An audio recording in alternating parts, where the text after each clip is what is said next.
very straightforward. It's sustainable at this particular level. So if the West would not increase the sanction pressure, if the European countries have no ability to close the Baltic Straits and the Black Sea Straits, to really cut off the major maritime exports, in this case, it can be sustainable. So it's a really interesting question for our listeners, I think, that we're told how in the last 4 years the Russian economy has been strangled by sanctions. Okay. But the theory, which is very hugely plausible one that you're positing, is that the act of war itself, the act of ongoing war, actually sustains the Russian economy.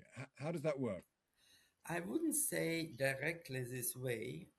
Of course, the ongoing war is a huge burden for the Russian economy. But my point is that the Putin's government all of a sudden invented several methods or several ways and means actually to um, how to say, to make the society to feel that the war is not so dangerous and not so terrible for the society as it is really. So the idea of the Kremlin is just to make the society quiet and to somehow to hide the effects of the war.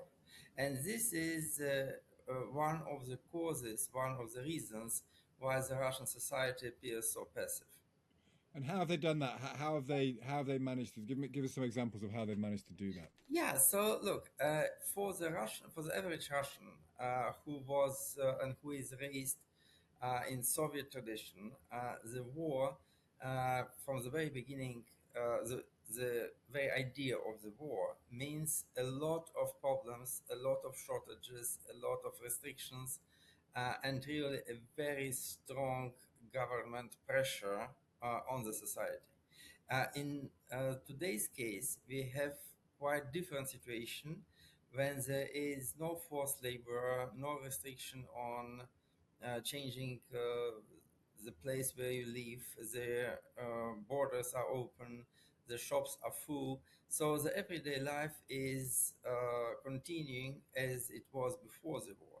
And the most important thing, as I argue, is that there is no any way of mobilization, which actually was very much anticipated during the war. Putin bet put his bet on what I called mercenary army, or it might be called like a contract army. That it doesn't matter so much. But anyway, he offers to the people uh, very huge sums of money to those who can decide by themselves to go and to serve and to be killed in many cases. So, and this makes the society passive because it understands, it realizes that no one anyone who doesn't want to go to war is safe. And And, therefore, the society doesn't care. and presumably, the people who do accept the money to go to war are from far off regions of Russia or poor people who otherwise wouldn't have many opportunities. So the war becomes a place where almost the only place where they could earn this level of money. Look, I would say that these days, people who go to the war, to the front line, are motivated by money by 99%, I would say, because there were a lot of people who were really, obsessed with this idea about Ukraine going to the West, about Kiev, which has become, an enemy of Russia, which should be annihilated. But most of them who did join the army in the first months of the war are already dead, Yeah. or absolutely, understand that this was not a right course to go to the war. So anyway, now I would state in a very blatant way that everyone who goes to the front line is motivated by money. So the question is, I suppose, Vladislav, why are shops still full? Why are there no shortages? How can Putin find the money to pay the people? Because the argument was always put to us that over the course of the last 4 years, the Russian economy would be strangled so much he wouldn't be able to do that. There wouldn't be enough money to prevent shortages, to fund the machine. No, no, that's not true. The Russian economy is not in a very bad condition. Of course, it is constantly under pressure. But the problem is that the Russian economy depends on the exports of raw materials, oil, gas, timber, metals, and whatsoever. And actually, till now, the Russian exports are quite significant. So if you compare the Russian exports in 2025 to ones which were in 2021, they declined only by 9%, which is really almost nothing.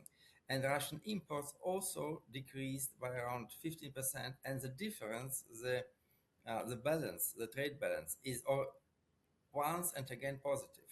It's around $140 billion coming into the country every year, which exceeds the amount of imports. So therefore, it's not a big problem for Putin to get the economy running well.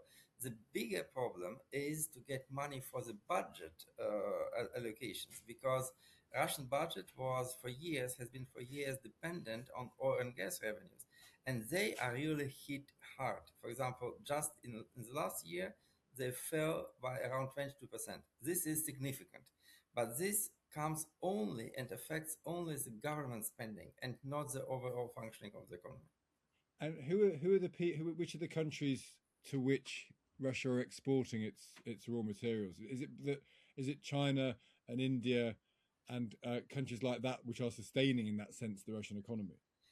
They are. I would say that it was a huge shift from Europe to Asia during all these years after the invasion. So first of all, I would say that China appears like the biggest importer of Russian raw materials, which consumes now around 40% of all exports. Then comes India, which is very prominent for its huge imports of Russian oil. For sometimes it even became for several weeks the number one importer.